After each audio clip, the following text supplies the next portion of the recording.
Very interesting, Matt, because we were critical of the prosecutor for saying that. And now here's one of the victim's fathers saying that they did find so-called choke porn on his phone. Well, you and I called that, Megyn. If you remember the last time, I guaranteed to you that we were going to find pornography, or that word was going to come out about that. And lo and behold, if that's accurate, and it's a little bit of a telephone game here because you got the detective to the dad saying that he found that, but he hasn't seen it.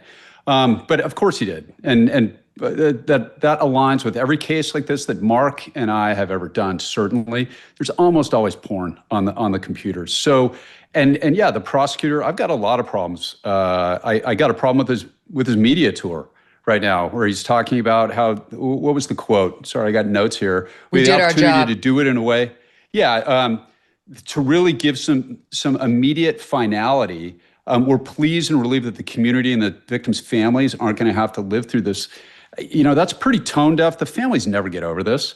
And, you know, it's like that applies to every single murder case.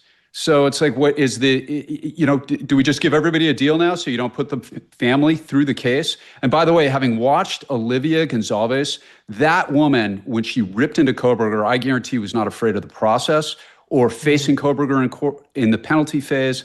And it's like, and this is crass, so I hate to say this, but if I'm allowed to swear, I keep thinking of Dave Chappelle's quote. You know, yeah, we could do it that way, Mr. Prosecutor. We could just give everybody a friggin' deal, or you could shut the fuck up, because you are undermining I think the integrity of a lot of death penalty cases in the 27 states and the federal system that still have it, by essentially, you've got this example that everybody's heard of. If the death penalty does not apply to Brian Kohberger, who does it apply to?